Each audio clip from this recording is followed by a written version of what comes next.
So it's time to look back on events in May 2020, and it's going to be one of those months. There's going to be a few more that we'll remember probably for the rest of our lives.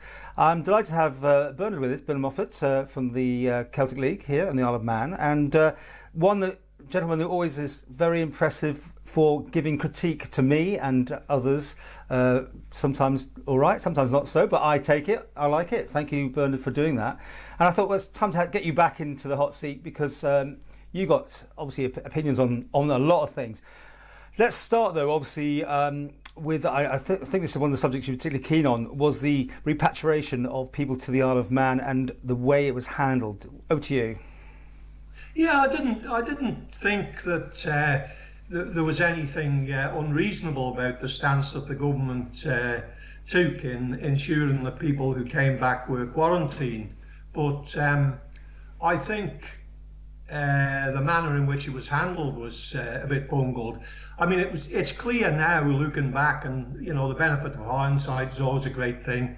The government didn't have a clue what they were dealing with. Howard said there were about 20 people off the island, and it turns out there were about 10 times that number, possibly more. And there's still some waiting to get back, aren't there? That's the thing, I believe. Yeah, and it was that business of the convoy from the quayside with the police escort and stuff. It was a bit over the top. It was like Bosnia during the civil war in Yugoslavia, to be perfectly honest. They went overboard, I think.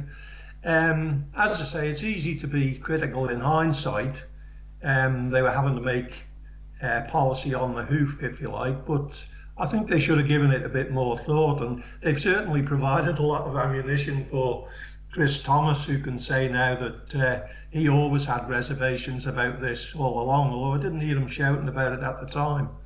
Well, that's always the problem, isn't it? When you're inside Coman, you've got to give just that one message out that's been agreed on, I suppose. Well, I would hope we don't get to the stage where, because you're a member of Coman, you can't articulate a concern if you have it. I think that even now with Chris's departure, I think the whole business has been a bit contrived, possibly on his part, and then an overreaction from the Chief Minister, but no doubt it won't do Chris's electoral fortunes any damage through being out of Coman for about 15 months ahead of the election. So you could argue that he's orchestrated his own ambush, if you like, and the Chief Minister is helpfully obliged. I mean, do you accept the Chief Minister had no other option? Because, as he's pointed out, you know, this is the policy you sign up to, and if you can have all the disagreements you like, or you've got a pre-standing arrangement you've already made, but outside of that, you have to vote en bloc when required. Well, that's the policy they have. I think it makes for bad government in the Isle of Man. I'm not an opponent, by the way, of the Council of Ministers idea. I think that when Walker brought it in years ago and people were, you'll remember, were really critical of it, I was one of the people who thought it was a good idea. I thought the ideal of the Isle of Man having its own cabinet and starting to behave like a government was a good thing. But, I mean, I don't think we expected it to turn into Kim Jong-un or Pol Pot. Well, that's I mean, kind to Howard. I don't think Howard is in that mould at all. Well, do you think it should be sometimes that people can vote as they want then? I mean, because obviously most of the time, once a decision has been made by council ministers, they probably really most of the time are going to get their way, aren't they?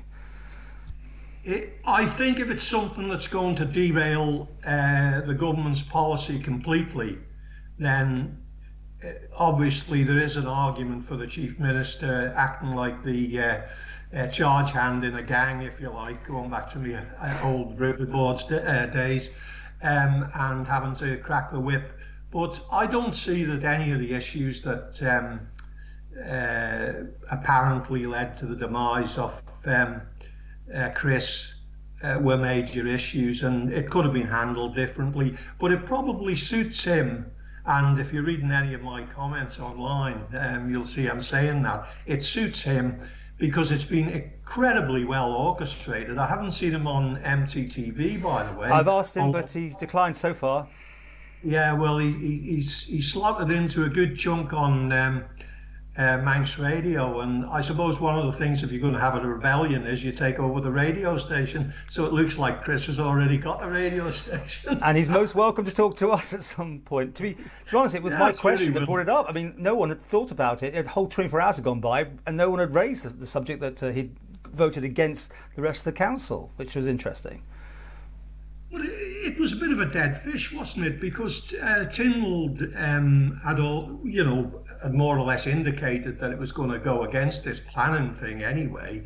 And I think it's stretching it to go back to his earlier opposition, because if Howard was really discomforted by the earlier issue, he would have surely acted earlier, but he didn't. And anyway, it's enlivened what had become an incredibly boring end of the month, the departure of Chris Thomas. And I'm sure we'll get loads of mileage out of it in the weeks ahead. Well, today there's going to be a new look to the press conferences, but I think I've given my feedback on how it looks. How do you take it as being, no doubt, sitting there most days watching it? Do you think it still serves a purpose? Do you think it's done correctly? What would you say about that? Well, I've stopped watching it for some time now. One of the reasons, of course, greasing up to you, is the fact that I couldn't stand all those offensive comments made in the Facebook slot on the Manx Radio page about you every time you asked a question. Then Howard started referring to you as Mr. Moulton instead of Paul, and I thought, this is over the top. But seriously, I think the whole thing is... it obviously plays to populism and the public, but it's been over the top. Surely there could have been an information bulletin each day about the state of testing and so on, without this sort of almost performance at the Gaiety. I don't know, was Howard going back to his thespian days or what, but it was certainly getting like that. And I think they recognised that, because after a while they did cut back on the number of outings, and then they cut back on the media as well, which was a bit artificial. And then Kush the Panda turned up, or whatever it's called. I mean, I was even thinking then of whizzing an email to Will Greenhow and saying, hang on, I write articles for Calm, the Journal of the Celtic League, and we've been around for 30 years. Can I pop along and ask a few questions? It was just totally over the top, I think. People want information, but I think they want the information from the people who know, the folk who are handling the crisis at the sharp end, those people in the hospital. And I don't think enough attention was paid to some of the concerns that folk had, although, touch wood, we do seem to be emerging from the COVID crisis now. And before we finish, is there anything else that, but away from that, is anything else that's taking your thoughts on the month that's just been, anything stand out? Well, it's not so much the month that's been, but you said about the press conferences, and the ones that I did tune into were the ones with Alf Cannon, because although me and Alf are daggers drawn, as you know, I do think he's got an incredibly difficult job at the present time. The island's finances have been brought to a pretty healthy sort of state, and now he's had to sort of ensure the funding of the island going forward initially, and it probably looks as if that'll have to extend on into the autumn or back end. And he's also got to come forward with a budget, an interim budget, at a time when a lot of the backbenchers are getting restless. So I think he's the guy in Comyn who's got the hot seat at the moment. So looking back, I found what he had to say quite interesting. But what I'll find even more interesting is what pops up in that budget, which I think he's scheduled for early July or something. It is going to be interesting. I can't believe the way you've changed your tune, though. Because you used to give Alf quite a hard time. In fact, you give the media a hard time, you give me a hard time. But as I said at the beginning, I think it's important that there is that sort of checks and balances. Change my tune? Good grief, I don't know. Okay, how do you think David Ashford's done? I mean, he's had a good communication with the public, don't you think, the way he's been handling himself? Yeah, he's come across, in popular terms, very well. But I don't think the measure of a good politician is the fact that you engender popularity. And that's why, going back to Chris Thomas, I mean, Chris Thomas tries to engender a populist view, and that's easy to do. And you can see how people who were railing on about him only a matter of a few months ago suddenly become very sort of sympathetic to his plight. I mean, Howard is always the arch villain. He probably deserves it. But you know, populism is not the measure of a good politician. And I think if folk in the Isle of Man think that we're going to emerge from COVID and then go into a general election and decide to elect people that they are fond of, then the island's heading for a very sticky place in the future. So, if you like, coming back to Elf Cannon, I think Elf Cannon is prepared to deliver a hard message when he needs to. I just hope he keeps his nerve in the current crisis and tries to exercise a bit of fiscal constraint, if you like, because there'll be a lot of people banging on his door and looking for money, and there'll be a tendency running up towards the election to try and satisfy the aspirations so that you look good at the election. We don't need a Treasury Minister who looks good. We need a Treasury Minister and a Chief Minister who are competent and keep their nerves. I don't go with the populists, with the exception in the media of you, of course. Thanks. There's always been talk of friction maybe between Mr. Cannon and Mr. Quayle, but it was Alf that went under the bus. He was for the public holiday. I mean, on MTTV, he just put his hands up and said, "We got that all wrong. We didn't handle it right at all."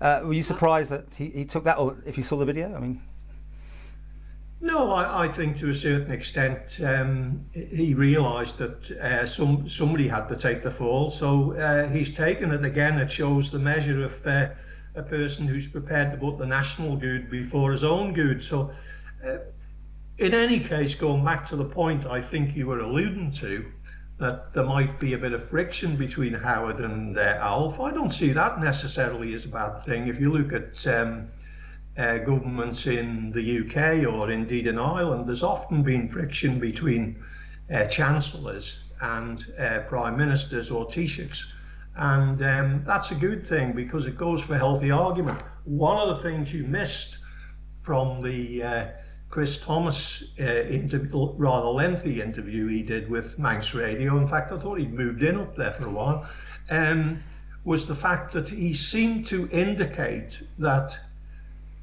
some of the current members of Comin are fellow travellers, you know, in their dead weight, if you like, and that was hidden, tucked away in the interview. And I think that's the perception a lot of the public have, that Howard is carrying a council of ministers that, with the exception of himself, probably Cannon, and maybe Ashford now, although I think Ashford appeals to the populist mood rather than through competency. The rest are pretty dead weight. I mean, look at Home Affairs. Wow, see, I always know I was going to get something else. You finally come off the fence there today. Great, I like it. Listen, Bertie, thanks for talking to us today. And I always kind of come to this point that you're very easy to I think it's great you take time to interview the living dead.